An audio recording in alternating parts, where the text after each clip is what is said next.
Mesdames et messieurs, présidents des sociétés sportives, nous avons aussi dans la salle les présidents de club. À nouveau, bonsoir. Je me réjouis de votre présence à vous tous.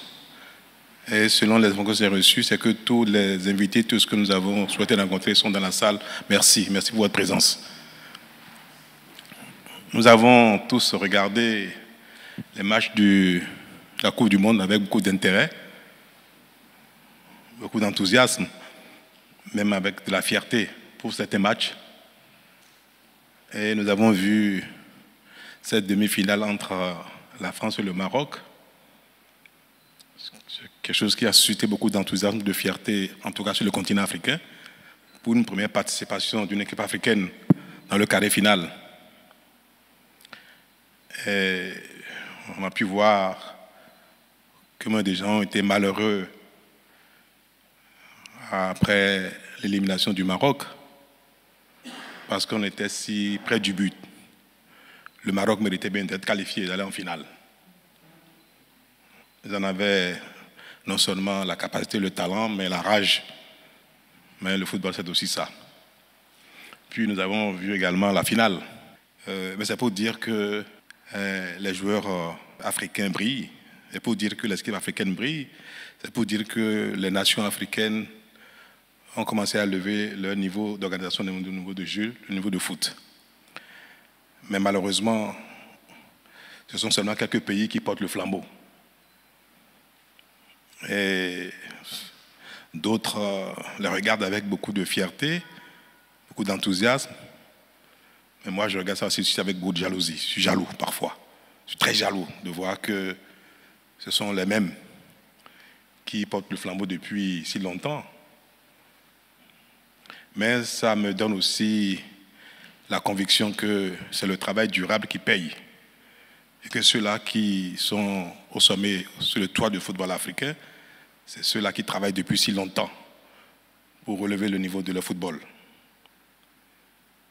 Leurs enfants brillent partout dans le monde, gagnent beaucoup d'argent, envoient beaucoup d'argent au pays, aident leur communauté à résoudre les problèmes du quotidien et révèlent leur pays.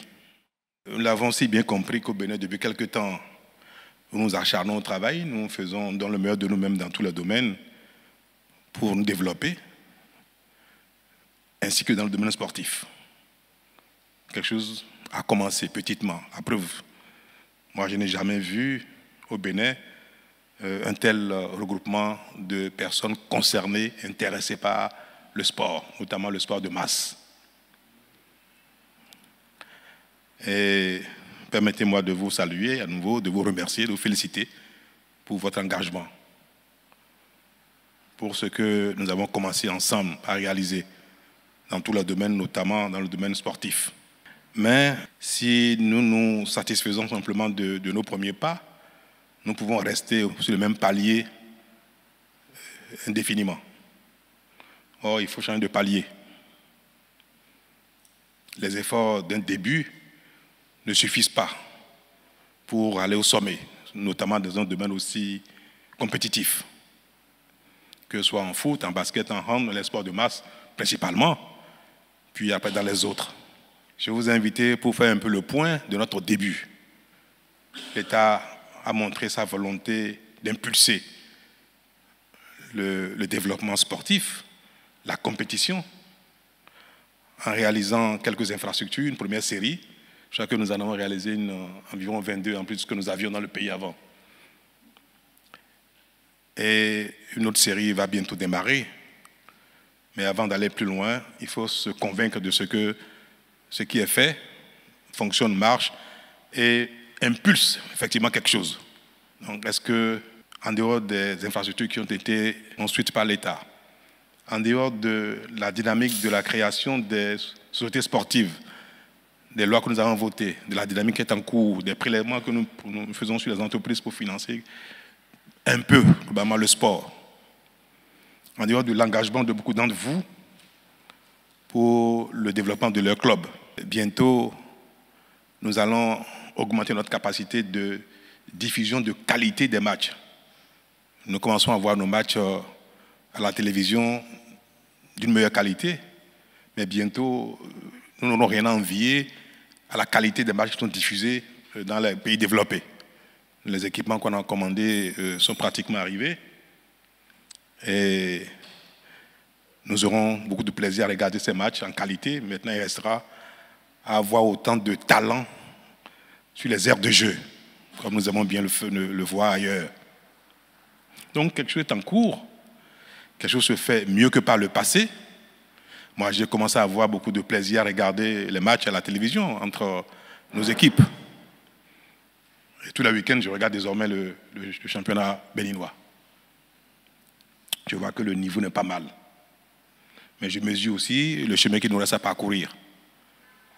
Et c'est la raison pour laquelle je vous ai invité ce soir, pour qu'on apprécie ensemble ce qui est en cours, ce qui est fait, pour qu'ensemble on regarde ce qui convient de corriger, ce qui convient d'apporter pour aller encore plus loin, d'envisager la perspective et de nous exhorter donc à très vite gravir les paliers, les échelons du sport africain, principalement le foot qui est le sport le plus massivement pratiqué par nos populations, et pourquoi pas le hand, le basket, le volley, l'athlétisme, pour ne citer que ceux-là qui sont dans notre pays les principaux sports de masse.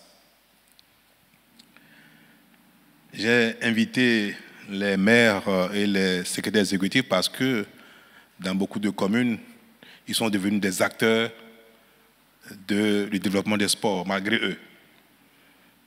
Les stades qui ont été construits leur ont été cédés pour leur gestion, pour leur développement. Là où on n'a pas trouvé d'investisseurs pour prendre en charge les clubs comme partenaires aux sociétés sportives, les maires ont pris le relais. Donc, ils ont beau aimer ou ne pas aimer le football, les sports eux-mêmes, ils sont devenus des acteurs aujourd'hui des sports au Bénin. Et c'est pour ça que je vous ai invité. Je veux comprendre que désormais, vous êtes passionnés de la chose par vos fonctions. Et donc, tous ceux qui sont dans la salle, qui sont concernés à un titre ou à un autre, nous sommes désormais d'une même famille, avec ce challenge commun de voir le Bénin jouer aussi, aller en quart de finale, demi-finale, pourquoi pas en finale d'une compétition internationale, voire une compétition mondiale, voire la Coupe du Monde, en foot, en hand, en basket ou autre. Ce qui m'a déterminé à faire la rencontre avec vous, c'est bien ce que je viens d'expliquer, mais c'est principalement, moi personnellement, mon ambition de voir notre œuvre commune produire ses fruits au plus haut niveau avant que chacun ne tire sa révérence. Ce n'est jamais des choses qui s'obtiennent du jour au lendemain. Il faut du temps pour le faire. Mais quand on commence, on peut voir l'aboutissement de ses yeux. Si on commence jamais, on ne le verra jamais. Donc je vous ai invité aujourd'hui pour qu'on partage ce défi-là ensemble.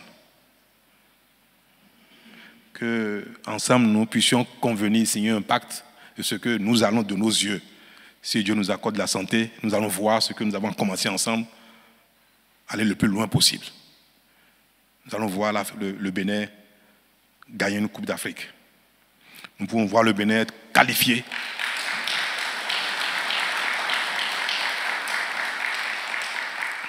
au sommet d'une compétition mondiale. Allez, je voudrais qu'ensemble prendre ce pari-là. J'ai convoqué la réunion avant les derniers événements footballistiques qu'on a vus. Et quand j'ai vu le Maroc jouer, j'ai dit au ministre, j'ai raison d'avoir convoqué cette réunion parce que je veux partager avec les amis du sport ce challenge-là. Mais est-ce que nous allons nous parler, est-ce que nous pourrons nous parler pour dire qu'est-ce qu'on peut faire pour arriver à ce stade-là très vite? Nous allons voir qu'est-ce que l'État doit faire encore. Qu'est-ce que chacun à votre niveau, que ce soit les maires, les municipalités, que ce soit les présidents des clubs, que ce soit les sociétaires, qu'est-ce que nous pouvons faire pour aller encore plus vite et plus loin? Parce qu'avec la volonté, on peut déplacer des montagnes. Ce n'est pas qu'une façon de parler, c'est une réalité. Nous voyons bien au Bénin combien la volonté nous a amené à réaliser des choses qu'on ne pensait jamais pouvoir faire en si peu de temps. Si le Bénin commence à se faire parler de lui au plan international, nous aurons vraiment fini de nous démontrer que le Bénin est vraiment un autre pays et que nous sommes désormais capables de tout. Moi, j'ai quelques idées, mais je ne vais pas commencer par moi. Je vais vous laisser la parole d'abord et puis nous allons échanger sur la question, tous azimuts, librement. Merci beaucoup. Merci, Monsieur le Président de la République. Monsieur le Président, nous sommes le 22 décembre et je me suis rendu compte tout à l'heure, quand vous avez pris la parole dans cette salle, qu'un 22 décembre, puis un 23 décembre 2016, nous nous sommes réunis ici même pour acter la réconciliation entre les acteurs du football qui jadis étaient divisés, et que c'est à partir de ce moment-là que ce que nous célébrons aujourd'hui et que nous voulons amplifier davantage a commencé. Et donc, sans être superstitieux, je veux dire que si, par un concours de circonstances, nous nous réunissons encore un 22 décembre sous votre présidence dans cette même salle, ce départ que nous prendrons sera encore plus intéressant pour le sport en général et les disciplines majeures dont nous avons parlé en particulier. Monsieur le Président, nous avons invité dans cette salle, comme vous l'avez mentionné, les maires et les secrétaires exécutifs des 22 communes bénéficiaires de la première phase des stades que nous avons construits pendant le premier mandat de notre quinquennat. Nous avons invité également les présidents, premiers responsables des clubs professionnels de football. Nous avons invité les directeurs des sociétés qui, pour la plupart, sont aussi les présidents des sociétés sportives qui ont donc aujourd'hui la responsabilité d'opérer les clubs professionnels. Puis nous avons invité les présidents de 5 fédérations, la fédération de foot, la fédération de basket, la fédération d'athlétisme, la fédération de handball et la fédération de volleyball, qui sont les 5 disciplines dont les aires de jeu se retrouvent dans les 22 stades déjà construits et qui sont les 5 disciplines qui sont en avant dans la démarche de professionnalisation que nous avons engagée. Monsieur le Président, mon propos sera pour d'abord vous renouveler nos remerciements au nom de toute la famille sportive et pour dire que, ainsi que vous l'avez annoncé, nos ambitions sont encore plus grandes et les quelques exploits que nous avons pu connaître, l'euphorie de 2019, entre autres, montre bien qu'avec sérieux, organisation, discipline, on peut y arriver. Le Maroc dont nous parlons aujourd'hui et qui est la première nation africaine à atteindre une demi-finale de Coupe du Monde, c'est bien ce Maroc que le Bénin a battu en 2019 en Égypte dans un 8e de finale de Coupe d'Afrique. Comparaison n'est pas raison, mais cela montre bien que tout est à notre portée si nous savons nous prendre au sérieux, si nous savons nous organiser, si nous savons entretenir, développer la passion qui anime chacun de nous à tous les niveaux et si nous savons faire les investissements humains, matériels et financiers qu'il faut. Je dois dire ici que le chemin parcouru est assez encourageant, même s'il n'est pas totalement satisfaisant. Nous restons encore, Monsieur le Président, sur notre soif quant au niveau que nous souhaitons atteindre pour ces 5 disciplines, et notamment le foot dont je vais parler prioritairement pour commencer. Ce que je voudrais simplement dire, c'est que les acteurs sont en attente d'une amplification de l'action de l'État à leur bénéfice. Les subventions que nous avons multipliées de façon importante restent insuffisantes. La taxe que nous avons instaurée et qui nous permet de collecter davantage de ressources reste insuffisante quand on regarde les montants collectés. Et donc la solution, Monsieur le Président, c'est comment nous nous mettons ensemble pour combiner les efforts de l'État et les efforts des différents acteurs ici présents. Pour nous, il y a 2 sujets majeurs. Le premier sujet, c'est comment nous maintenons en bon état de fonctionnement nos 22 infrastructures. Pour ce sujet, Monsieur le Président, nous avons fait un double choix. L'un qui consiste à confier la concession des stades aux communes et l'autre qui consiste à en confier la concession aux sociétés sportives qui sont propriétaires des clubs basés dans les localités où sont ces stades. Mais globalement, je veux dire ici qu'un des challenges sera le sérieux avec lequel ou les sociétés sportives ou les communes, les maires, prendront soin des stades avec les appuis que nous pourrons éventuellement leur apporter. Le deuxième défi majeur qui est relatif à la compétition elle-même, à l'aspect sportif lui-même, au développement des différentes disciplines pour lesquelles il est établi que nous avons du talent dans notre pays. Ce volet-là, Monsieur le Président, en ce qui nous concerne, je peux déjà annoncer que nous allons augmenter, intensifier nos efforts, intensifier notre contribution et que nous attendons de la part des acteurs, notamment ceux qui sont un peu plus confortables au plan matériel, qu'ils intensifient également les leurs pour que nous puissions avoir des championnats professionnels de très haut niveau. Le partenariat avec les instances faîtières continentales, internationales, ou bien des organisations ayant déjà fait le chemin avant nous et qui ont montré de quoi ils étaient capables, nous sommes en train de l'établir à tous les niveaux.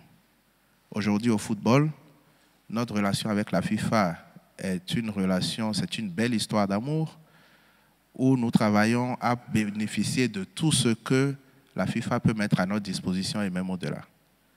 Au handball également, nous avons signé récemment un partenariat avec la Fédération française.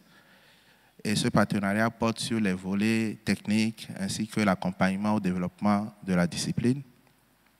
Au basketball, Monsieur le Président, nous avons signé avec la NBA, qui est la ligue la plus importante dans cette discipline. Et aujourd'hui, nous sommes en train de développer progressivement avec la Fédération un programme de professionnalisation, mais aussi de détection des jeunes, avec la constitution d'équipes pour faire une ligue comme cela se fait aux États-Unis.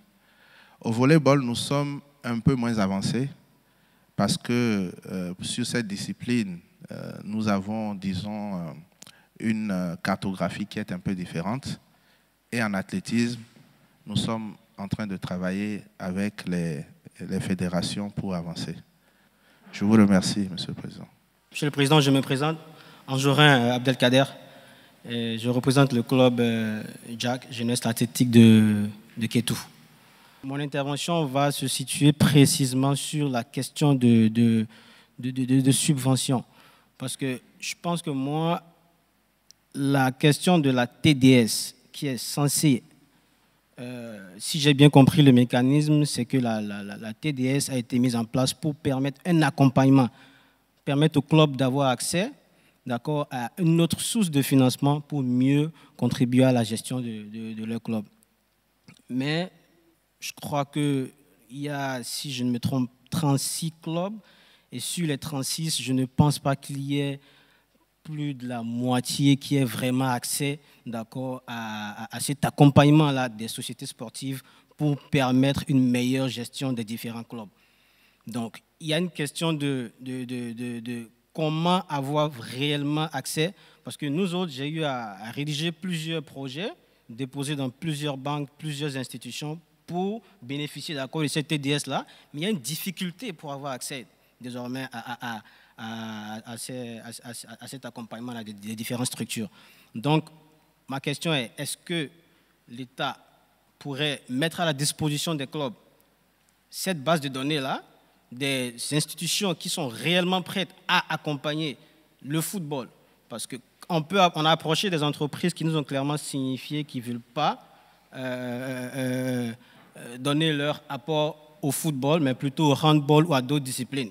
Donc, si déjà il y a cette sélection-là qui est faite, donc ça réduit plus ou moins, le taux se resserre plus ou moins à qui est-ce qui est vraiment prêt à accompagner le football versus le tennis versus le handball.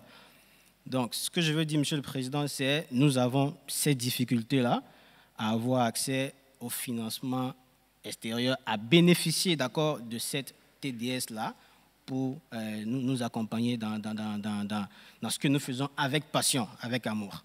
Est-ce qu'on ne peut pas mettre en place un mécanisme pour collecter les millièmes des structures vraiment, qui soient vraiment capables de financer à hauteur de, je ne sais pas, je dis n'importe quoi, vous permettez 10 millions, 20 millions, et qu'on collecte tout ce montant-là et qu'on le partage de façon équitable à tous les clubs.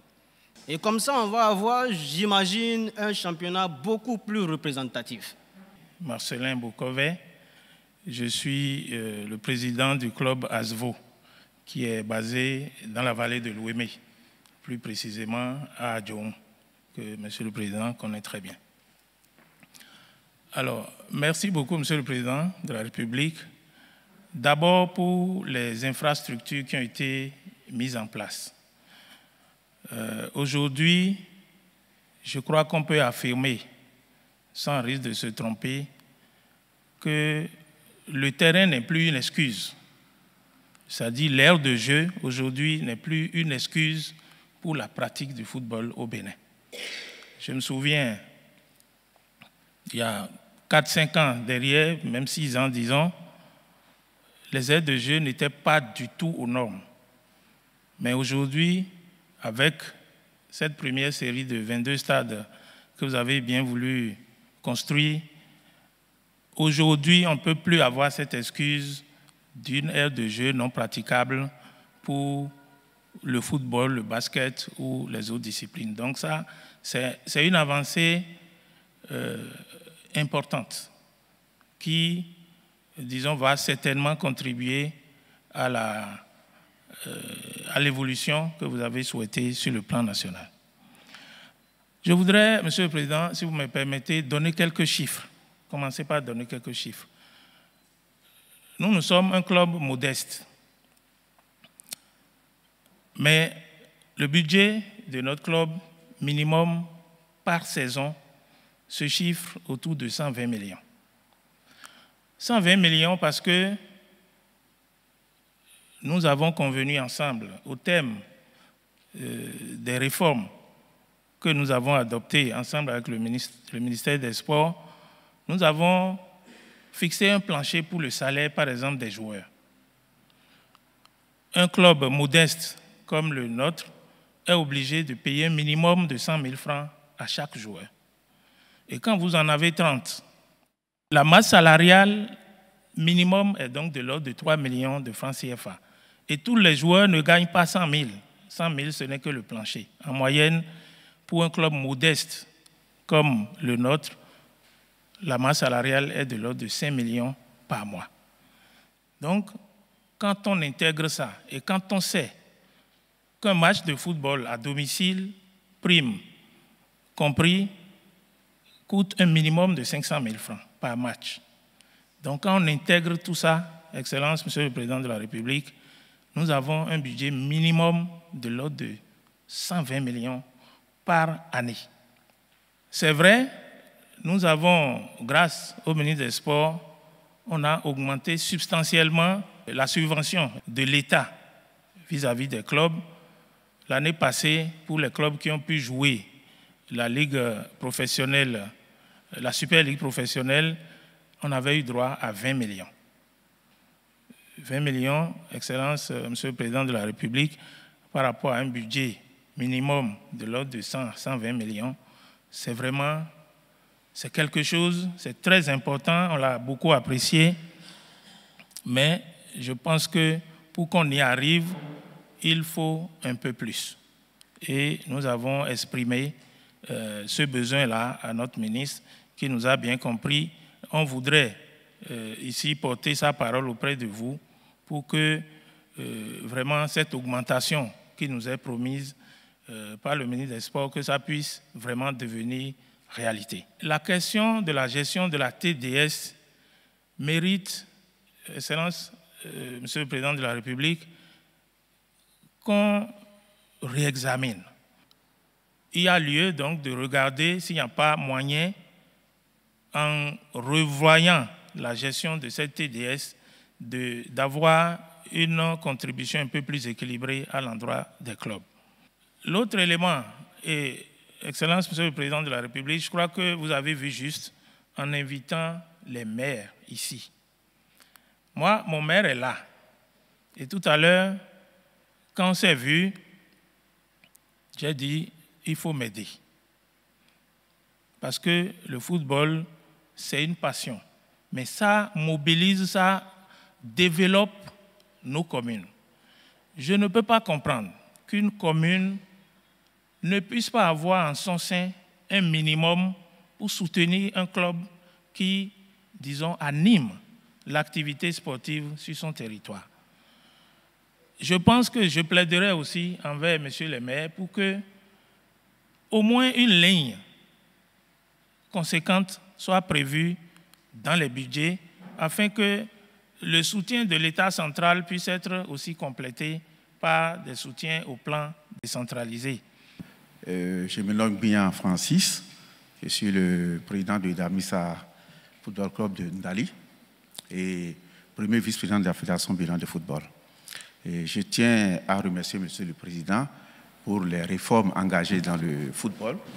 Monsieur le Président de la République, nous avons ici le président de Charcus, qui est le président de la Fédération Bilan de football. Honnêtement, tout ce qu'on fait au nom de la Fédération Bilan de football, nous avons le soutien du ministère et par ricochet de vous-même, Monsieur le Président de la République. Mes prédécesseurs ont abordé le volet financement du football, je ne vais pas revenir là-dessus. C'est une évidence et je sais d'ailleurs que Monsieur le Président de la République est vraiment préoccupé par cet état des choses.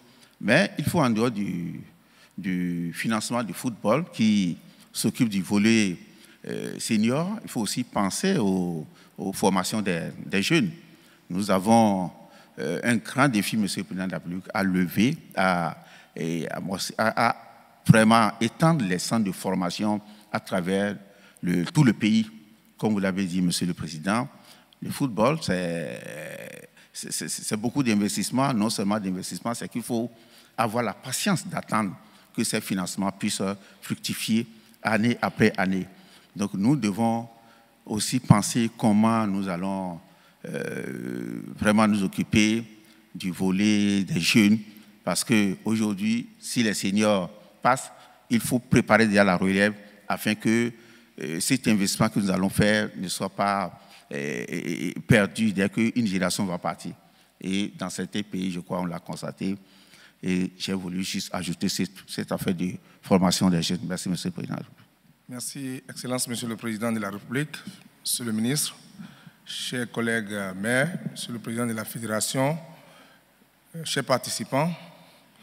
Je voudrais, au nom de mes collègues maires, donc bénéficiaires de ces infrastructures, remercier son Excellence, Monsieur le Président de la République et son gouvernement pour l'effort qui a été fait en nous dotant de ces infrastructures. Ma préoccupation, sinon mon intervention, c'est surtout par rapport à la gestion des stades. Nous avons signé la convention entre le ministre et les communes. Mais à la date d'aujourd'hui, Excellence, Monsieur le Président de la République, il y a quelques points d'ombre. Parce que dès lors que nous avons déjà signé la convention, normalement, le stade est déjà dans notre main. Donc voilà que pour la plupart, il n'y a pas encore de réception définitive pour qu'on puisse nous transmettre les clés. Les stades continuent par être gardés par soit les gardiens des entrepreneurs. Donc je voudrais qu'on puisse nous situer quand même par rapport à ça. Je vous remercie, Monsieur le Président. Bien, donc l'intervention du maire de Pobet met fait à la première séquence. Il y aura une deuxième séquence. Donc le chef d'État va répondre. Mais avant, je voudrais répondre à la dernière question et dire que, comme nous l'avons dit au cours de cette réunion, nous sommes encore dans la période qui a été convenue avec les entreprises pour éprouver les installations, éprouver les infrastructures, s'assurer par exemple qu'il n'y a pas de rétention d'eau, etc., faire les corrections. Et cette période est finie, par exemple pour le cas de Pobet, au mois de décembre où nous sommes, on vous l'avait indiqué.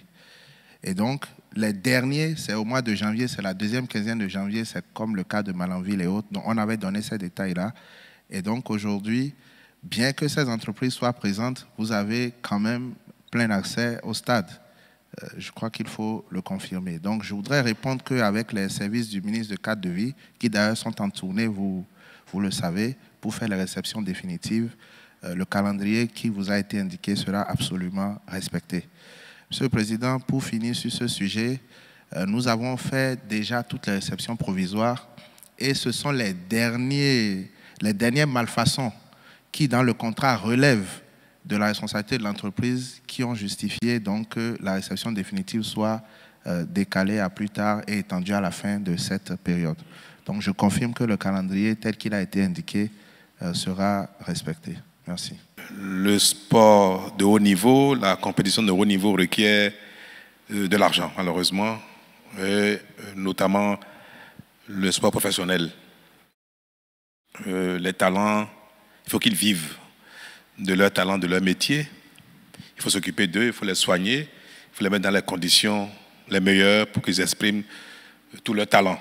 Nous avons commencé avec le peu de moyens dont nous disposons. Tout le monde sait très bien que le Bénin n'a pas de mines d'or, de diamants, de pétrole. Nous fonctionnons avec le peu que nous collectons auprès des uns et des autres. Et c'est ça que nous répartissons après pour faire face à nos différents besoins. Et nous avons choisi dans un premier temps d'appuyer davantage les sports de masse, les compétitions qui concernent beaucoup de joueurs à la fois et qui intéressent un grand nombre de nos concitoyens, notamment le football, le basketball, le hand et l'athlétisme, pour ne citer que cela comme les principaux sports de masse. C'est vrai qu'il y a les autres qui viennent après qui sont aussi importants, mais nous voulons nous consacrer d'abord, faire nos preuves d'abord sur 2 ou 3, les 4 que nous mettons en tête, les sports de masse, et puis les autres après. Aujourd'hui, l'État, sans grande difficulté, et pour ça je veux remercier le patronat, je veux remercier les entreprises pour le fait d'avoir instauré un nouvel impôt qui n'a pas suscité beaucoup de grogne, dont les gens s'acquittent, je pense même avec enthousiasme, le 1 pour 1000 de leur chiffre d'affaires. Nous avons l'obligation de contribuer à développer les entreprises, à ce qu'elles soient encore plus performantes, qu'elles recrutent, qu'elles se développent. Et c'est ça que le peuple, le pays attend des entreprises. Si on avait les moyens, on prendrait encore moins d'impôts sur les entreprises. On sait que trop d'impôts tuent les affaires. Donc, il n'est pas de notre... ce ne serait pas intelligent de notre part de mettre trop d'impôts sur les entreprises parce qu'in fine, il n'y aura plus rien et le peu que nous collectons, on va le perdre. C'est bien pour ça qu'il faut être mesuré dans les impôts qu'on fixe dans un pays et dans leur prélèvement. Je pense que ce qu'on a instauré comme impôt pour le moment, on ne peut pas aller au-delà. On ne peut pas aller au-delà. Mais l'effort de tous peut amener aussi au résultat. Si chacun donne un peu le meilleur de lui-même. C'est vrai, vous avez dit que la répartition n'est peut-être pas équitable. Je veux comprendre ce que veut dire le mot équitable. J'ai entendu dire, peut-être pas dans la salle ici, que quelqu'un l'a dit d'une certaine manière, ils veulent savoir un peu qu'est-ce qu'on collecte. En parlant de savoir ce que les entreprises qui sont concernées, combien ils mettent, je crois que les gens veulent avoir plus de transparence, de savoir exactement combien on collecte au titre de cet impôt-là et comment c'est réparti. Je crois que bientôt, le ministre mettra sur une plateforme les détails de ce qui est collecté et la manière dont c'est réparti pour que tout le monde soit bien au courant de ce que reçoit les uns et les autres, combien nous collectons. Mais ce qu'on collecte, c'est pour tous les sports qui sont reconnus, pratiqués par un grand nombre, qui font l'objet de licences et qui sont organisés. Donc vous imaginez donc le nombre d'activités, de disciplines sportives qui sont concernées. Et c'est bien pour ça que le football, qui prend la plus grosse part, paraît ne pas avoir grand-chose en raison des besoins. Alors, ce que moi j'attendais de vous et que depuis je n'entends pas, quand on parlait de transparence, d'équité, je voudrais qu'on soit un peu plus explicite dans le mot équité. Est-ce que vous souhaitez que ceux qui ont des clubs qui appartiennent à des sociétés qui paraissent un peu plus nantis soient beaucoup moins subventionnés que les autres et que la répartition ne soit pas linéaire et égale pour tout le monde? Moi, je pense à la chose, je pense que ce serait bien que la somme répartie au club dans une discipline. Je prends l'exemple du foot. Si on doit répartir une cagnotte au club, qu'il y ait un peu de fair play financier et que ceux qui ont beaucoup de moyens renoncent à une partie ou à la totalité de ce qui leur est dû pour que ça soit reversé dans le pot commun, qu'on le donne davantage à ceux qui n'ont pas beaucoup de moyens. Je prends l'exemple des clubs qui appartiennent aux mairies. Les maires, nos collectivités, nos conseils municipaux n'ont pas beaucoup de moyens. Ils ont même déjà du mal à entretenir les stades. Donc, combien ils peuvent mettre au service d'un club professionnel? Combien? Il y a des sociétés qui sont nantis. On peut soit qu'ils le fassent pas spontanément ou bien convenir ensemble avec vous d'un fair play sans l'imposer aux autres que quand même on en convienne et qu'on arrête cela. On va forcer un peu la main qu'ils acceptent qu'il y ait une convention de fair play financier par lequel, en raison du poids économique des sociétaires, de ceux qui sont sociétaires, à qui appartiennent les clubs, qu'on regarde le poids économique et qu'on fasse un abattement sur la subvention qui leur est versée et que ça aille équilibrer un peu pour relever le niveau de la compétition. C'est même pour leur intérêt. Donc c'est vertueux pour nous tous de pouvoir trouver les moyens d'équilibrer un peu les revenus, les budgets des clubs pour que tout le monde puisse relever un peu son niveau.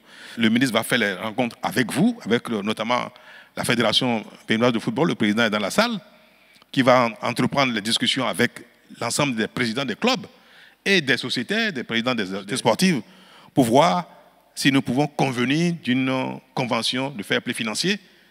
Et en tout cas, moi je suis très favorable. Je vous prie de trouver le moyen d'y arriver et ce sera très bien. C'est comme les sociétés d'État. C'est vrai, ce n'est pas seulement les sociétés qui font beaucoup de bénéfices parce que l'on parle de la SONEB ou bien de la SBE ou bien du port, quand on voit un peu les besoins auxquels ils sont confrontés et leurs résultats, ils n'ont pas beaucoup de moyens. Beaucoup de sont déficitaires. Mais comme l'État est le principal actionnaire, moi, je vais donner les instructions pour que les sociétés d'État, qui sont propriétaires du club, donnent leur accord pour le fair play financier. L'État est favorable à cela et nous allons essayer donc de l'instaurer.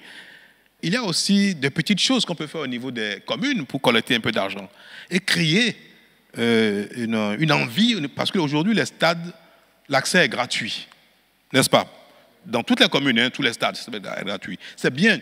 Nous faisons ça pour créer davantage l'engouement, une émulation dans les communautés pour que les gens aillent au stade, encourager les joueurs, demander à leurs enfants de jouer et que l'environnement footballistique ou sportif de manière globale soit quelque chose qui concerne tout le monde, toute la masse.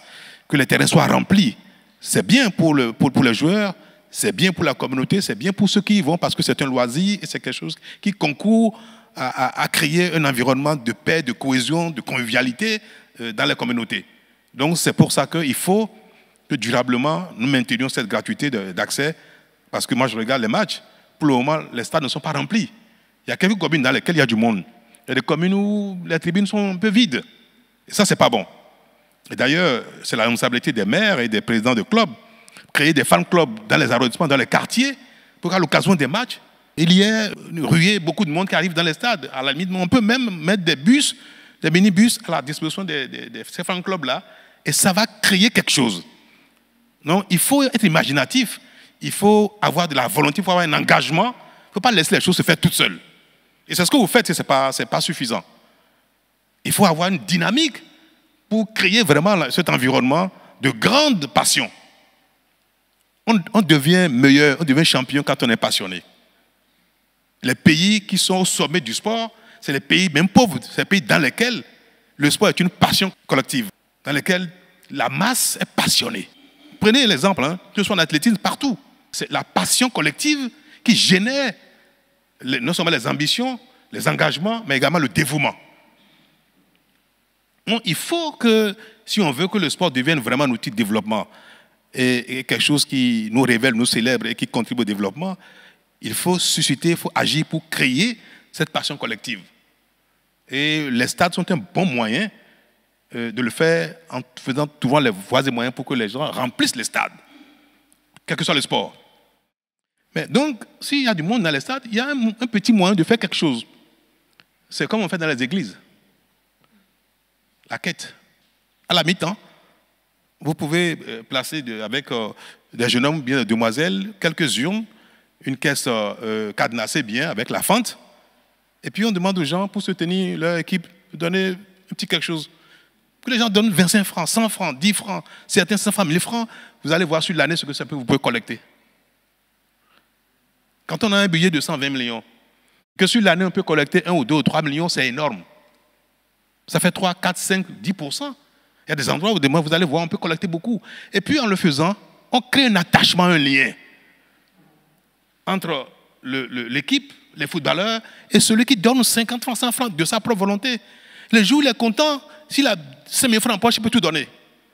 Parce qu'il a vu une équipe extraordinaire jouer, l'euphorie, la fierté fait que, vous savez, comme la foi, quand les gens ont la foi, ils peuvent tout donner, toute leur fortune. Hein. Donc, les gens peuvent donner beaucoup d'argent. Il faut instaurer ça. Moi, j'ai vu ça nulle part. Donc, voilà des petites choses qui vont faire que nous tous, nous allons contribuer au développement des sports dans le pays. Alors donc, en ce qui concerne les moyens, mes chers amis, pour le moment,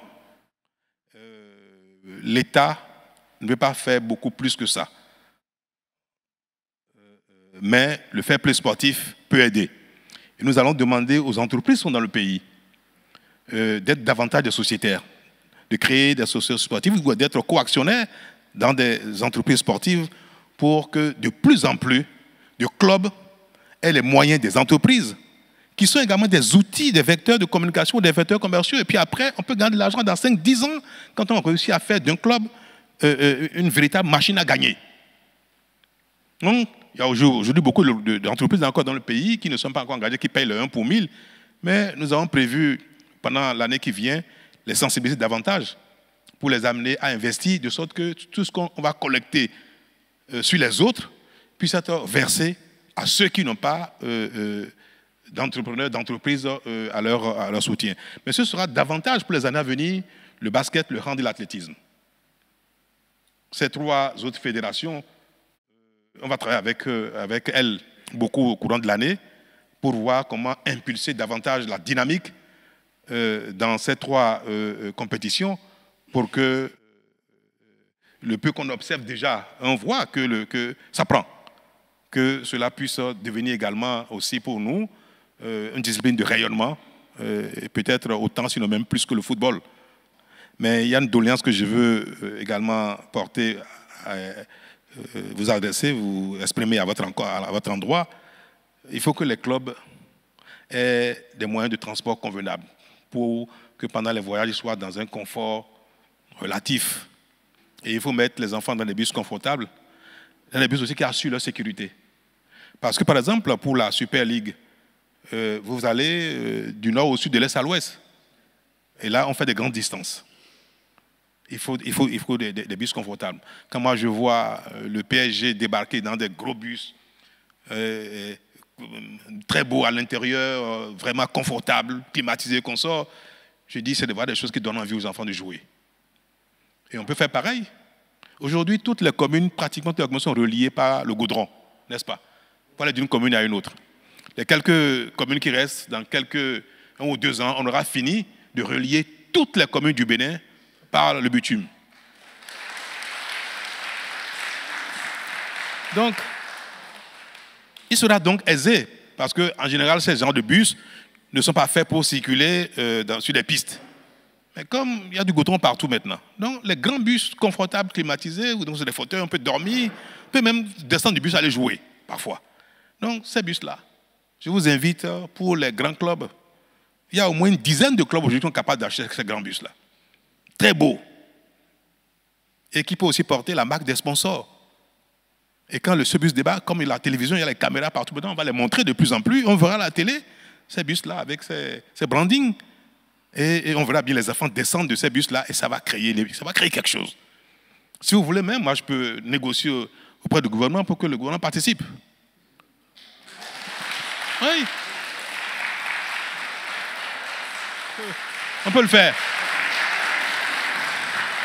Si on retient ça et puis on définit le type de bus qu'il faut, le confort qu'il faut et qu'on sort dans le coût, on peut dire, nous participer à hauteur de 20, 30, 40% même, c'est possible. Donc j'invite encore une fois le président de la fédération à discuter avec le ministre et les autres pour qu'on définisse donc ces choses-là et qu'on regarde de combien l'État peut faire une participation ponctuelle. Ça, c'est ponctuel. Si c'est récurrent, ce n'est pas possible. C'est pour ça que quand on voudrait parler de la subvention, on ne peut pas le faire de manière, plus que ça, de manière récurrente. Mais quand c'est un financement ponctuel, on peut le faire pour motiver les uns les autres à faire une telle chose. Donc, nous allons amener les ingrédients qu'il faut pour que le développement du sport soit une réalité au Bénin et que cela donne envie, même aux enfants les plus qui ne se savent pas doués, de s'essayer au football parce qu'ils voient. Bref, tout ce qui concerne donc l'aspect moyen financier, moyen matériel, sincèrement, je pense que si nous faisons tous les efforts qu'il faut, cela motivera d'ailleurs l'État à faire davantage et nous pouvons donner les moyens qu'il faut à nos joueurs. Il y a un aspect des choses que vous n'avez pas évoqué. Est-ce que le nombre de joueurs étrangers qui est limité à 6 pose un problème? Est-ce que c'est trop? Est-ce que c'est suffisant? Ou bien est-ce qu'il faut permettre plus? Parce qu'il y a aussi une chose qui crée l'émulation. C'est quand il y a des talents, quelques talents au sein des équipes, que ça entraîne les autres à élever leur niveau. Donc ce n'est pas une mauvaise chose qu'on permette au club de prendre des professionnels, des joueurs professionnels d'ailleurs pour venir créer davantage de compétences et de compétition au sein des clubs. Je crois qu'aujourd'hui, c'est 6 qui est autorisé, non? 6 maximum. Est-ce que c'est bon? Ce débat a eu lieu ici à la présidence du ministre. Vous avez dit que vous ne voulez pas qu'on limite le quota. Et on a échangé, j'ai apporté des éclaircissements, vous nous avez limité à 6. Je crois que le nombre 6, c'est important. C'est important parce qu'il y a 11 personnes qui jouent, 11 joueurs sur le stade. Et si on a 6 joueurs étrangers qu'on a limités qui n'ont pas... Avant, c'est que parmi les 6, on a dit qu'il n'y a que 3 qui peuvent jouer. Aujourd'hui, les 6 peuvent jouer sur le terrain. Donc, on n'aura que 5 Béninois. Donc, si ces 6 peuvent nous aider à aller plus haut, je crois que le maximum qu'on peut accepter pour développer le football au Bénin, c'est le 6. On ne peut pas le... Moi, je crois bien que je suis président de club minimum, ça fait au moins 8 ans ou 7 ans, je ne sais pas à peu près. Mais selon mes expériences, monsieur le président, je préfère qu'on amène le nombre à 10 et maintenant voir la manière dont, si ce n'est pas match, on peut mettre 3 ou 4, comme le président vient de dire. Le reste sera dans les détails. Mais le nombre, il faut qu'on augmente, parce que je sais comment ça pèse sur nous. Vous venez de le dire, monsieur le président, le football, c'est la promotion des stars. Peu importe, là, on peut trouver, comment on appelle, les stars. On peut les amener dans notre pays. Dès que ça se déroule chez nous, la promotion sera faite dans notre pays. Mais dès qu'on va les limiter, monsieur le président, le Bénin a commencé le football, c'est à votre avènement, nous on a compris que les championnats a commencé par se dérouler sans arrêt. Sinon, à l'époque, les championnats se déroulaient 2 saisons, ça s'arrêtait aux 3 saisons, ainsi de suite. Donc, on doit savoir que le travail reste encore à faire. Je vous remercie. La passion des sports est quelque chose qui contamine. Et l'admiration des talents, également quelque chose qui se transmet et qui suscite des vocations. Messi n'est pas européen. Neymar n'est pas européen. Moi, j'ai vu quand Messi a signé à Paris, le jour où il est arrivé à Paris, et j'ai vu la foule qu'il y avait à l'aéroport, étendu au Bourget. Et je vois combien de petits Français, d'autres nationalités dans ceux-là qui portent le maillot de Messi, parlent de football, lui, c'est Messi ou rien. Et bien qu'ils ne soient pas français, ils jouent en France. Neymar, on le voit. Ceux qui ont des talents deviennent la propriété de tout le monde. On ne sait plus de quelle nationalité ils sont. Moi, j'ai vu des gens supporter l'Argentine contre la France alors qu'ils sont français, à cause de Messi. Parce qu'il voulait que Messi finisse sa carrière avec la Coupe du Monde. Pour que la légende soit réelle et éternelle. C'est ça qu'on observe dans le milieu du sport. Alors, dans un pays où on n'a pas encore un grand nombre de joueurs qui ont le niveau qu'il faut pour d'abord créer l'événement sportif. Pour que quand on allume sa télé, bien quand on va au stade, on a du plaisir, on regarde un football alléchant, qui donne envie de retourner au stade, qui donne envie d'allumer quand on fait quelque chose, et puis c'est l'heure du match, on veut allumer pour voir un match extraordinaire. Nous sommes dans un pays où la quantité donc de ces artistes, on ne les a pas encore. C'est vrai, on veut tout faire pour y arriver.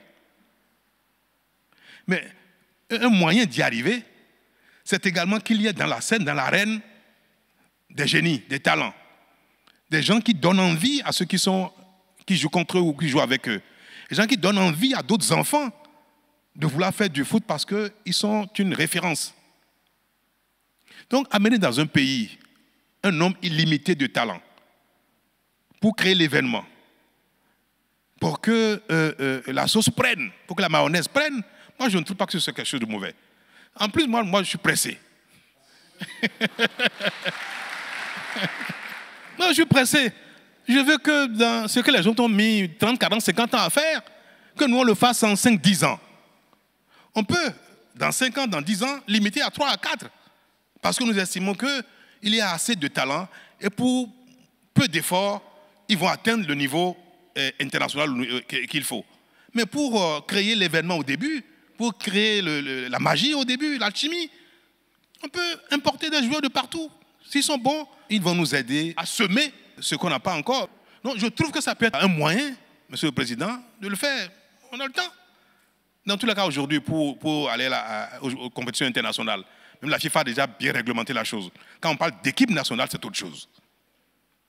Et là, aujourd'hui, il faut être, si vous n'êtes pas de père ou de grand-père ou grand-mère ou de mère béninois, vous ne pouvez pas jouer, sauf si vous avez été naturalisé de très tôt ou bien vous n'avez encore jamais signé de licence ailleurs et en ce moment, vous vous naturalisez qu'on sort. Donc, en ce qui concerne les équipes nationales, c'est fait. Mais pour les clubs, moi, je pense qu'on peut déplafonner.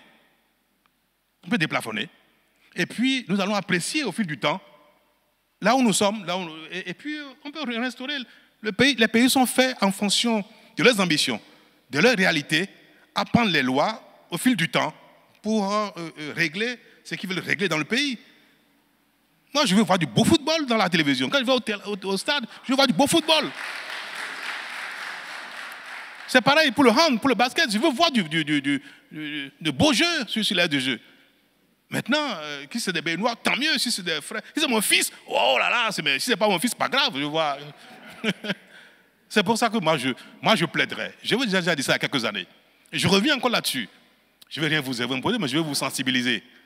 Pour que, quand vous allez refaire le débat en interne, vous teniez un peu compte de mes arguments, dire que dans quelques années, on peut à nouveau ramener ça à 5, à 6, même à 0, si on veut. Mais pour le moment, créons l'événement. Monsieur le Président. Monsieur le Président de la République, maintenant, je viens vous remercier sincèrement du fond de mon cœur que je suis de 58. Mais je ne sais pas s'il y a des gens dans cette salle qui ont vu un président qui est vraiment patriote comme vous. Construire 22 stades, il n'y a pas en Afrique. J'étais avec le ministre des Sports à Kinshasa, que le président Tshisekedi me posait la question, comment vous faites au Bénin? Quelles ressources vous avez pour avoir 22 stades? Je dis, on n'a pas fini. Mon président veut construire 97 stades. Et ce n'est pas seulement le sport, c'est dans tous les domaines. Sincèrement, ma fédération de football vous remercie. Je vais intervenir sur le problème financier. On peut avoir la Coupe d'Afrique au Bénin au maximum d'ici 6 ans, si réellement on se prend au sérieux. On peut gagner la Coupe d'Afrique, on peut aller à la Coupe du Monde. Mais il y a des préalables. La subvention au club, c'est vrai, ce n'est pas facile. Vous faites tellement d'efforts. On n'a jamais reçu, avant votre arrivée à la tête de ce beau pays, au-delà de 5 millions. Aujourd'hui, on est autour de 20 millions. Nous vous remercions. Le TDS qui est de 1 pour 1000, on peut faire autrement. Faire autrement, c'est regarder le nombre de clubs qu'il y a. Le montant qui est trouvé, une partie du montant de TDS peut être divisé par le nombre, les 36 clubs ou les 40 clubs ou les 50 clubs, divisé à part égale. Si c'est 30 millions, si c'est 20 millions, si c'est 50 millions, tous les clubs ont les mêmes montants. Si on met tout dans une cagnotte et qu'on partage à part égale au club, on aura un football discipliné. Football discipliné, pourquoi? Parce qu'il y a un club qui a les meilleurs talents et que les autres n'ont pas les moyens pour avoir des joueurs. Je crois que la base est ratée. Et prends une partie, parce que c'est une partie, Monsieur le Président. Ce qu'on va partager au club ne peut représenter que 30% des TDS. Si on a ça, moi, je peux vous rassurer que d'ici 6 ans, on va prendre la Coupe d'Afrique ici au Bénin. Je peux payer mon club, je peux payer mes joueurs à 300 000, 500 000. Mais celui qui a, je prends comme le club de mon frère, qui peut payer 50 000 ou 100 000. Il peut avoir de football parce qu'il a reçu le même montant que moi. Il est fier qu'il a reçu le même montant de l'État comme moi. Mais si moi je reçois 300 millions et que lui reçoit que 20 000, il va être malade dans sa peau. C'est ça le problème. C'est comme ça que ça doit être. Si on veut vraiment avoir du beau football, le Bénin a un niveau aujourd'hui très élevé. Très, très élevé. Parce qu'on a un chef d'État qui aime le football. Et les instances suprêmes du football ont amené le Bénin à un niveau très élevé. Ils ont créé un système aujourd'hui qu'on appelle les talents. Et ils ont 10 pays pour faire l'expérimentation dans le monde. Et dans les 10 pays, il y a 2 en Afrique. Ils ont choisi le Bénin et l'Afrique du Sud. Pourquoi ils ont choisi le Bénin? Ils ont choisi le Bénin parce qu'ils ont dit le chef de l'État du Bénin s'investit beaucoup dans le football. Il faut les accompagner. Il faut nous amener à que d'ici 6 ans, qu'on puisse aller à la Coupe du Monde et être représentatif. Et c'est pourquoi ils ont débauché l'entraîneur des U17 de l'Angleterre qu'ils ont envoyé au Bénin, qui va nous accompagner pendant 4 mois. 4 mois, loger au Bénin pendant 4 mois et nous suivre à distance pendant 4 ans pour former les jeunes talents, pour avoir des talents au Bénin. Et ils disent qu'il faut des écoles de football. Nous avons construit une école internationale de renom à Ndali. La fédération est en train de faire 2e à Misrete, à Porto-Novo, qui est en construction actuellement. Le jour que le président nous a convoqué, vous nous avez convoqué pour parler du football féminin. C'est rare. Moi, je ne sais pas s'il y a un président dans le monde ou bien en Afrique qui a déjà convoqué son ministre et le président de la fédération pour voir comment le football féminin marche. Vous l'avez fait, Monsieur le Président. Je vous remercie. Merci.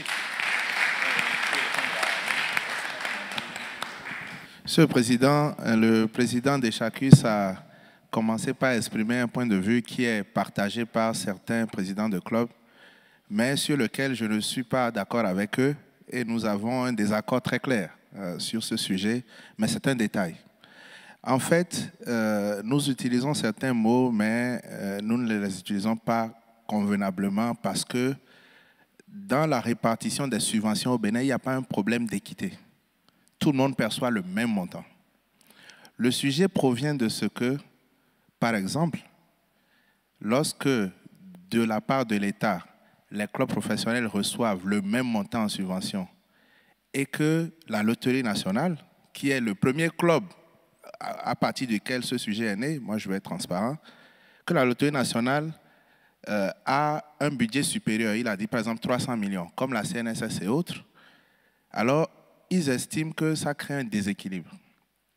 Ma réponse est que dans tous les championnats du monde, il y a des clubs plus riches que les autres. Deuxièmement, Monsieur le Président, le système de solidarité dont vous parlez, le fair play financier peut amener les clubs les plus riches à dire, nous, ces 20 millions ne représentent rien, nous y renonçons pour que cela renforce ce que nous donnons aux autres. Mais il faut un fair play financier, comme vous l'avez dit. Mais en ce moment, si je prends le cas des 36 clubs professionnels du Bénin, la question que j'ai posée, c'est si je veux priver la Loterie nationale, la CNSS, l'ASPAC,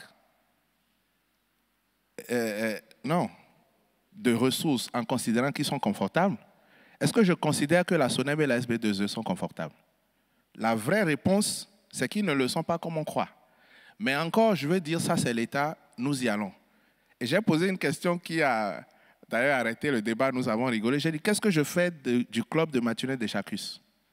Est-ce que j'ai le droit d'aller regarder le confort matériel des sociétaires, des clubs, en dehors de ceux de l'État, pour considérer qu'ils n'ont pas droit aux mêmes ressources que les autres? Si nous sommes d'accord pour que chaque dirigeant soit transparent, que chacun ait l'élégance de dire, moi je suis confortable, je ne suis pas à la loterie, mais j'ai de quoi mettre 300 millions dans ma société, dans mon club, donc ne me donnez pas vos petites subventions. Si on peut s'engager là-dessus, alors les douaniers qui sont présidents de club, les entrepreneurs et autres, je veux bien qu'ils viennent dire clairement, nous renonçons à ça.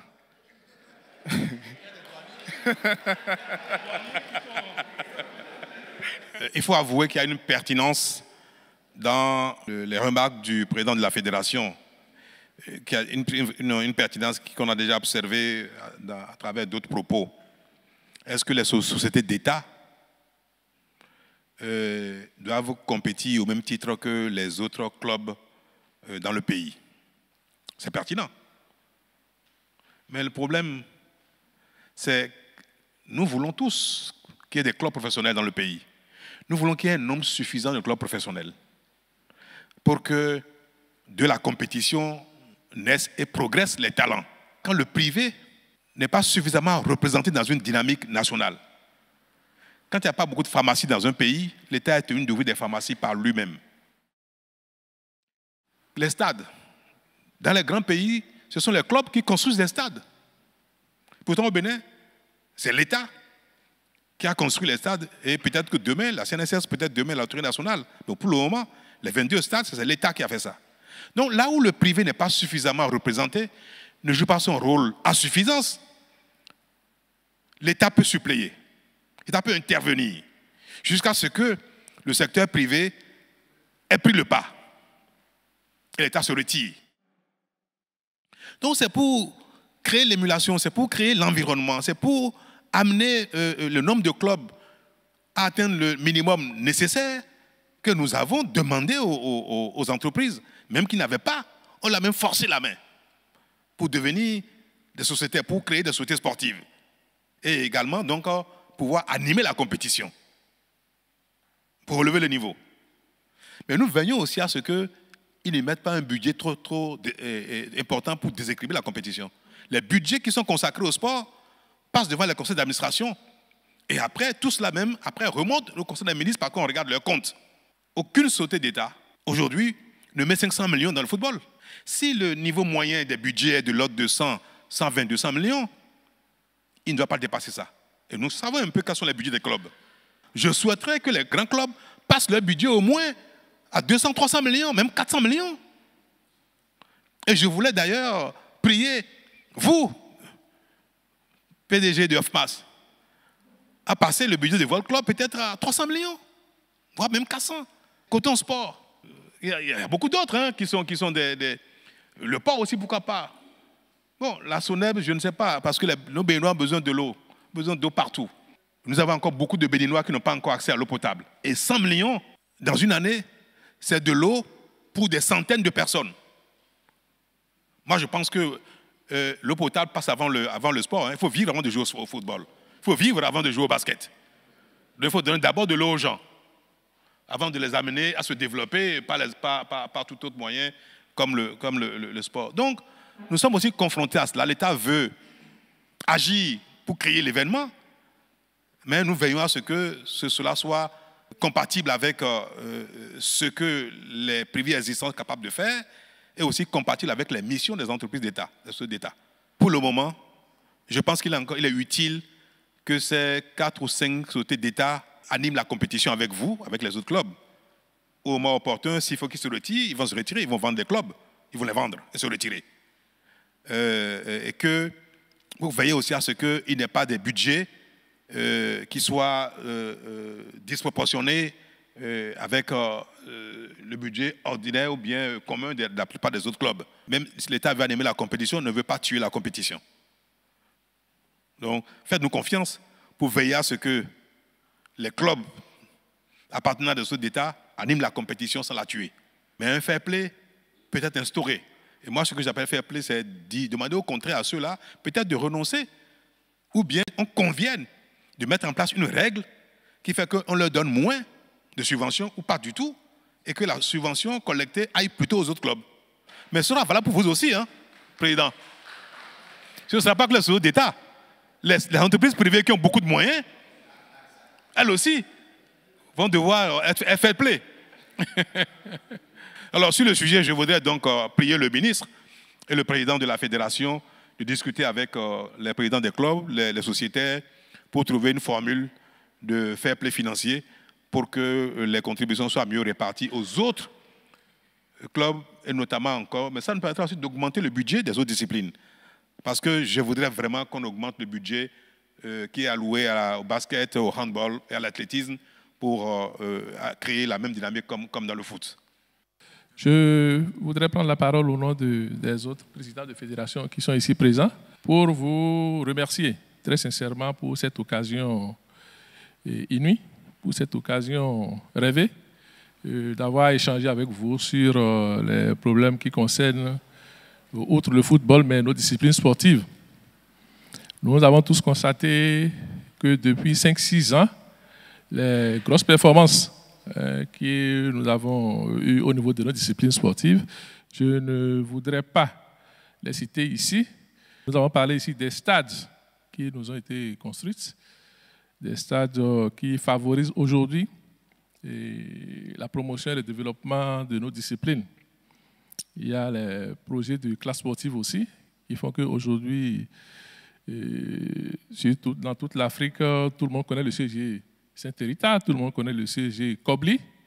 Donc, c'est à la faveur des réformes qui ont été mises en place. Je voudrais aussi souligner nos rendez-vous du premier trimestre, souvent, avec le ministre des Sports. Ces rendez-vous qui participent à l'amélioration de nos performances. Et tout ceci, ajouté à tout ceci, il y a ce dont on discute aujourd'hui, la TDS, la taxe sur le développement du sport, dont certaines disciplines ici bénéficient. Et qui fait que chaque année, en dehors de la subvention du ministère, la subvention directe allouée aux fédérations sportives, chaque discipline peut se prévaloir de faire un programme sur 3 ou 4 ans pour pouvoir améliorer un peu ces performances-là. Alors, il s'agit pour nous ici de profiter de cette séance pour demander à ce que cet appui-là soit renforcé pour que les 3 ou 4 prochaines années, pour qu'au minima, chaque discipline puisse quand même bénéficier, et tout en espérant peut-être qu'il y aura d'autres systèmes qui seront mis en place pour renforcer ceci, pour qu'on ait des ressources additionnelles encore plus grandes. Le président de la République a parlé de fair play financier. Nous pensons que ce fair play peut consister, par exemple, à ce que si peut-être l'auto ne souhaite pas céder aux autres, qu'il soit imposé sportivement à l'auto d'avoir une équipe de hand et de basket, 2 équipes outre le foot, oui, que ce fair play financier peut se traduire par exemple en ça. Monsieur le Président de la République, le ministre des Sports nous a rappelé ici nos performances de 2019 à la CAN, la sélection nationale.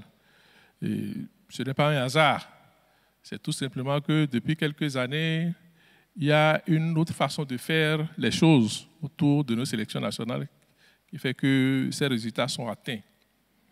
L'ensemble des fédérations sportives, tout au moins les 4 qui sont ici, nous aurons bien aimé aussi que nos sélections nationales soient détachées des fédérations, les appuis, que l'État s'approprie de nos sélections nationales pour que nous ne soyons pas obligés, en termes de participation de nos sélections nationales, de le faire sur les subventions directes que nous avons du ministère des Sports. C'est-à-dire que nos sélections nationales soient prises en charge directement par l'État, un peu comme cela se fait au foot. Et ça nous soulagerait, ça ferait que nous pourrons être concentrés à beaucoup d'autres choses en termes de développement et de la promotion des différentes disciplines dans notre pays. Nous sommes convaincus, il y a unanimité au niveau de toutes les fédérations nationales, comme quoi il faut que ça marche au foot pour que ça marche au niveau des autres disciplines sportives. Et je vous remercie. Moi, c'est Gabriel Senangamtoli, c'est le maire de la commune d'Avrancourt. Je ne pouvais pas ne pas transmettre la gratitude du conseil communal d'Avrancourt et aussi la gratitude de la population pour ce joyau de stade que nous avons eu dans la commune d'Avrancourt. Mais après l'intervention du ministre, nous avons su que la réception provisoire, la réception définitive n'est pas encore actée. Mais quand nous faisons un tour sur le terrain, au niveau de l'aire de football, il n'y a pas de problème. Mais au niveau de l'aire des sports de main, le constat est que tout autour, il n'y a pas de gazon, il n'y a pas de choses là, donc c'est des terres de barre. Ce qui fait que quand le ballon sort, surtout quand en période de crue, en période de saison, de bonne saison, lorsque les joueurs sortent pour revenir, eh bien, ils sont salis au niveau de leurs bottes et ça salit totalement l'aire de jeu. Alors, nous voulons suggérer qu'avant la réception définitive, deux possibilités, où on renforce la terre de barre par des terres qui seront particulières et qui ne sont pas salies, faire salir, ou mettre carrément de grillage autour de ces aires de jeu pour permettre à ce qu'il y ait quand même une pérennité au niveau des sports après la réception définitive. C'est la suggestion que nous voulons faire. Merci, Monsieur le Président. C'est vrai qu'on observe qu'au-delà de l'ère de foot, les autres parties des stades, et comme vous nous le dites, notamment autour des aires de basket, de hand et consorts, c'est la terre de base. C'est comme ça que le projet a été défini. On n'a pas défini d'engazonner tout le stade ou de mettre des pavés dans les autres parties qui ne sont pas directement heures de jeu en dehors de la partie football. Vous savez, comme on dit, nous avons essayé de faire le minimum ou le maximum avec le peu de moyens dont nous disposions. Peut-être qu'on aurait pu faire seulement qu'une dizaine de stades totalement confortables au lieu de faire 22 ainsi.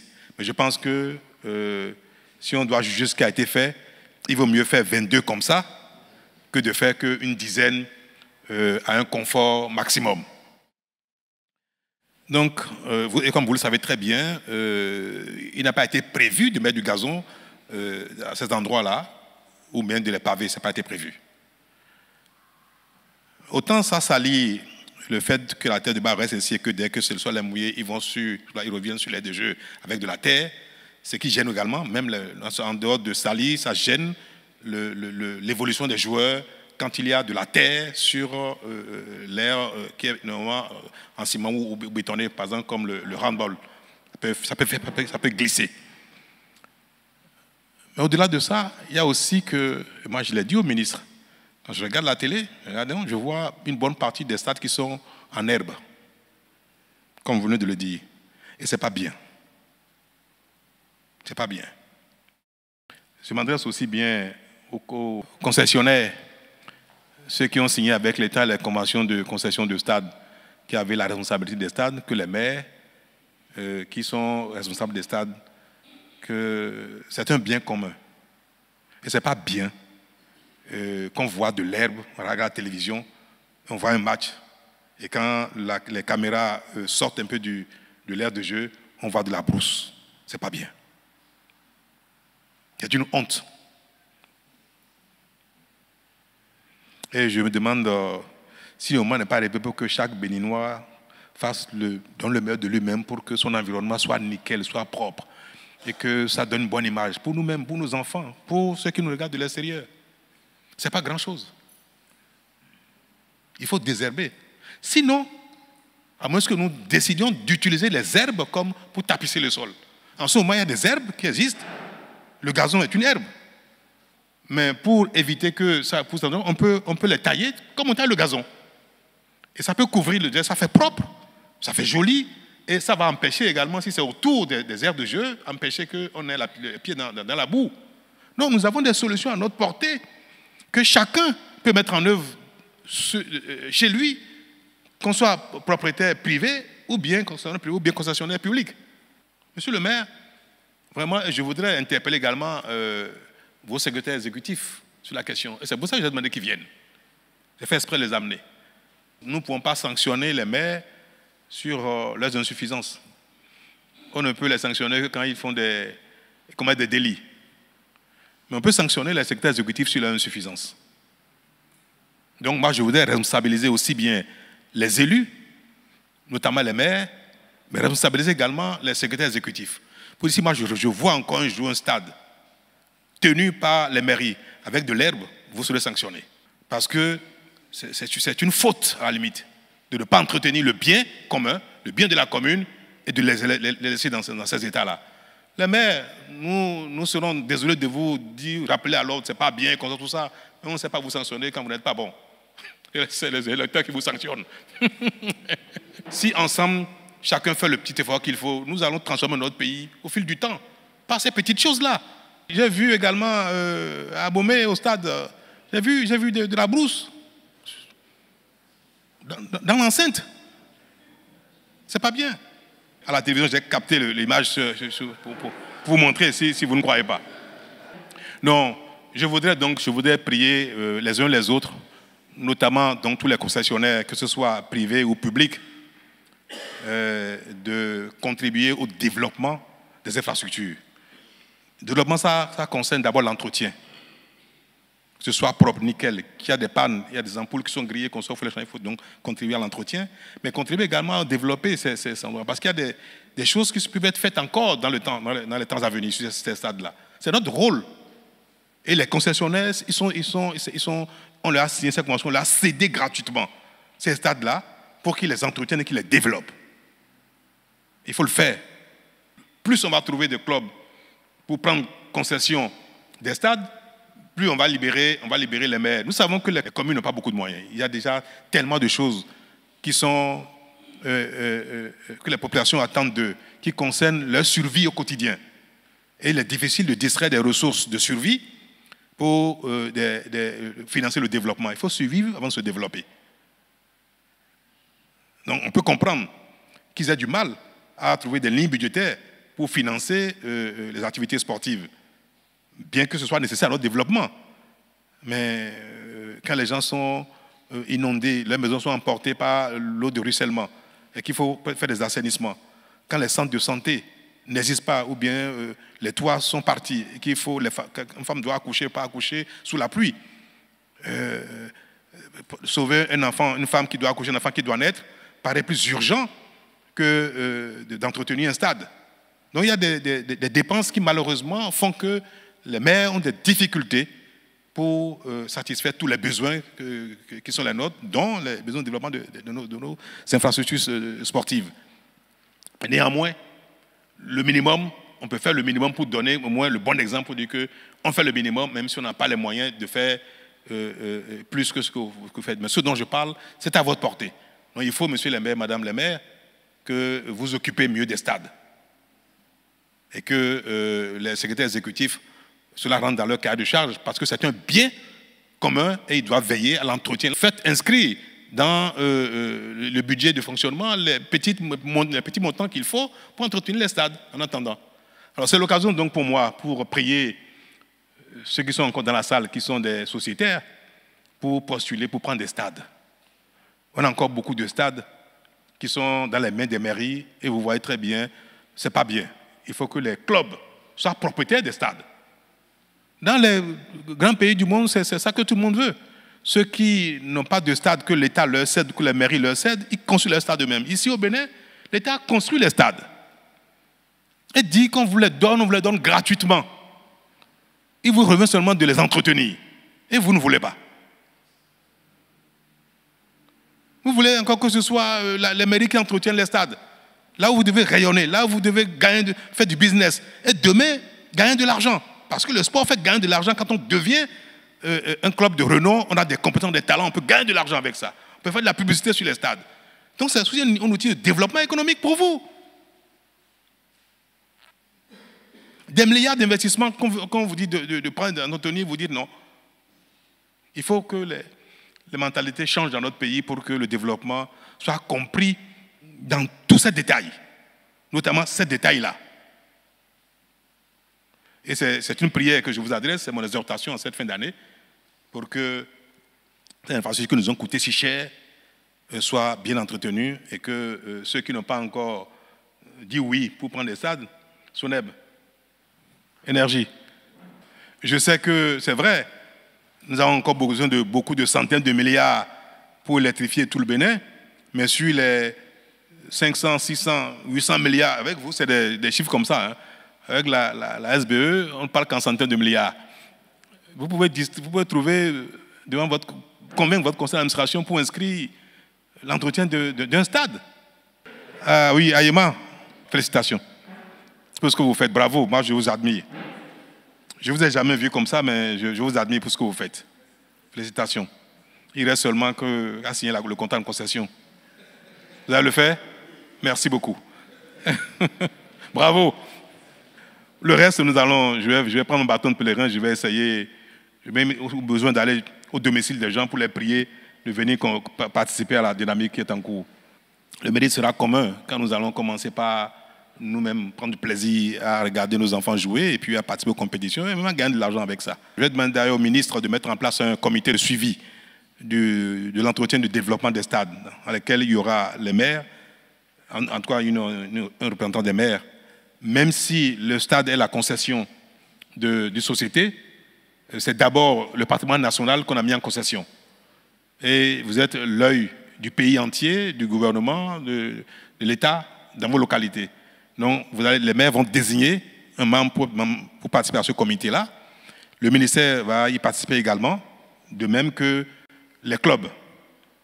Donc, il y aura un comité. Et ce comité va veiller à ce que les stades soient bien entretenus et veiller également à leur développement. Donc, s'il y a des besoins d'investissement complémentaires, il faut qu'ils les expriment et que les concernés voient comment faire les investissements pour le développement des infrastructures. Comme c'est un bien collectif. Je suis le colonel Dieudonné Thévoïgré, directeur général de la société Adidja Football Club Salle. Monsieur le Président, contrairement à mes prédécesseurs, je ne vais pas parler de financement, mais je voudrais nous rappeler aux différents dirigeants du club que les réformes entreprises par le gouvernement pour restructurer le secteur du sport en général et du football en particulier ne se limitent pas seulement à l'animation du championnat national. Ça nous impose des exigences que nous ignorons. Parce que pour atteindre les objectifs du gouvernement, il faut que nous soyons conscients de ces exigences et que nous les remplissions. C'est quoi? Au nombre de ces exigences, par exemple, chaque club doit animer des équipes de jeunes. Nous l'ignorons. Et peu d'entre nous ici, je suis sûr que très peu de dirigeants de clubs peuvent lever la main pour dire qu'ils remplissent ces exigences-là. Chaque club est censé sponsoriser une équipe féminine. Combien d'entre nous le font? Et, Monsieur le Président, mon intervention, c'est de faire remarquer cela et de proposer, de suggérer qu'il y ait un agenda. Qu'il y ait un agenda et qu'il y ait un moyen, un agenda qui soit imposé au club et qu'il y ait un moyen d'évaluation pour que les objectifs soient atteints, que ces exigences soient remplies, pour que nous atteignions les objectifs fixés par le gouvernement. Merci, Monsieur le Président. J'apprécie son intervention parce que le sport, c'est une dynamique continuelle qui part depuis l'enfance et suivant les âges pour arriver au sommet. Si nous voulons vraiment que dans ce que nous faisons ne s'arrête pas en cours de chemin et que nos créations nous survivent, c'est-à-dire que nos équipes vivent après nous et continue de susciter de l'intérêt, de l'admiration, des passions, même après nous, il faut œuvrer à entretenir ces sports-là dans les tranches d'âge inférieures. C'est important. C'est pour la survie même des sports qu'il faut le faire. Et il n'y a pas mieux que les clubs pour le faire. Moi, je dis c'est une exhortation, normalement c'est une exigence, c'est vrai. Mais au moment où je supplie les gens de créer des sociétés sportives, au moment où je demande pardon aux gens de prendre des stades, ils ne sont pas tenus de le faire. Ils ne sont pas tenus de créer des sociétés sportives. Donc, on les sensibilise, on les supplie. On leur demande pardon de le faire pour notre intérêt global sportif. Il serait difficile de dire que les exigences là, si vous ne respectez pas ça, quand ça va le faire? C'est bien de rappeler ces exigences là, et c'est bien de montrer l'intérêt que cela représente pour le sport, pour la discipline en question. C'est très bien de le dire. Mais nous n'allons pas nous fatiguer de les sensibiliser, de les informer, de les exhorter, de leur rappeler cela, parce que c'est dans leur propre intérêt. Et c'est en cela que votre intervention est utile. Et je voudrais le répéter à votre endroit, à vous tous, pour que cette dynamique, qui n'est pas une fantaisie, que chacun puisse vraiment entrer dedans et remplir ces obligations-là pour que chacune de ces disciplines-là se développe durablement. Excellence, Monsieur le Président de la République, ma préoccupation, c'est par rapport, tout à l'heure on a évoqué le problème des joueurs étrangers dans notre championnat. Et d'entrée, on a souvent une difficulté par rapport aux joueurs étrangers. Dans notre championnat, nous avons des joueurs étrangers qui ne sont pas des Béninois, qui jouent très bien, qui sont dans le pays depuis des années, 5 ans, 6 ans, et qui n'ont jamais porté le maillot de leur pays. En réalité, dans les autres pays, le gouvernement met en place peut-être une loi pour favoriser ces joueurs qui ont le désir, qui ont le talent de jouer pour un autre pays. Donc, ma préoccupation, c'est pour ces cas, parce qu'on en a.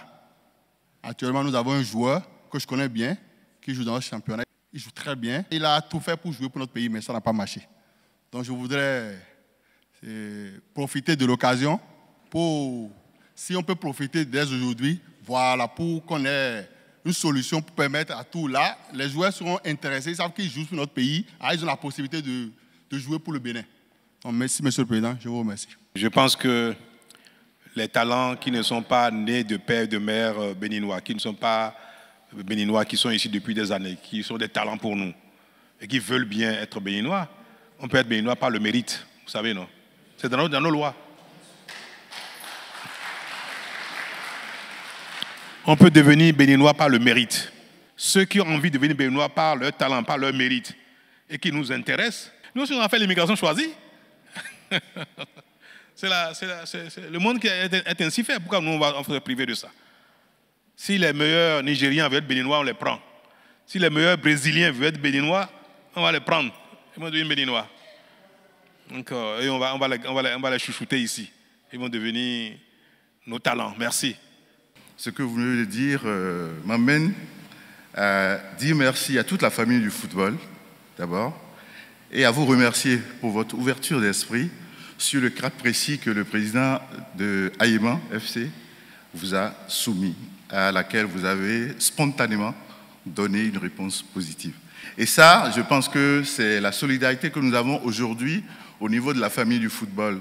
Aux dernières élections, vous avez vu, nous avons fait du 69 sur 69. Ça fait plus de 30 ans que je suis dans le football, je n'avais jamais vu ça.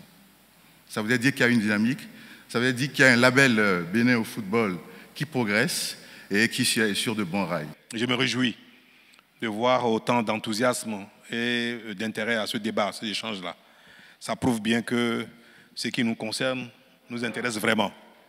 Et moi, j'ai espoir que notre génération, nous qui sommes aujourd'hui concernés par le développement des sports au Bénin, qui désormais croyons en nous. Nous savons que nous sommes capables, dans tous les domaines, de nous révéler. Non seulement nous-mêmes, mais au monde entier. Je pense que cette génération aura le mérite donc de semer quelque chose. Et c'est ce qui est en cours. J'en suis moi vraiment fier. C'est vrai, on n'a encore rien gagné. Mais c'est quand on commence à faire ce qu'il faut pour gagner qu'on finit par gagner. Et c'est pour ça que ce soit dans le foot, le basket, le hand, l'athlétisme, dans les autres sports, la dynamique en cours va nous amener le plus loin possible à nous révéler, nous aussi, sur la scène internationale. L'État fera chaque fois le maximum qu'il peut. L'État donnera le meilleur de lui-même, mais je voudrais compter sur vous pour que chacun fasse autant. C'est davantage l'engagement des citoyens, des acteurs concernés qui fera notre succès. L'État a beau vouloir, l'État a beau injecter de l'argent. Si nous ne parvenons pas à partager avec nos concitoyens, partager avec les acteurs la passion de la chose, la volonté de gagner, l'engagement de gagner, si ce n'est pas partagé, on n'y arrivera jamais. Et je vais espérer que cela, c'est déjà un acquis pour nous et qu'à votre niveau, vous ferez ce qu'il faut. Et autour de vous, dans vos structures, parmi vos amis, la famille, tout ce qu'il faut, tous les acteurs, pour que chacun donne le meilleur de lui-même, afin que ce rêve que nous avons tous ensemble se réalise, devenir également une nation une grande nation de sport, une grande nation de foot, une grande nation de basket, de handball, d'athlétisme, et pourquoi pas du tennis, peut-être même un jour de cricket. Pourquoi pas.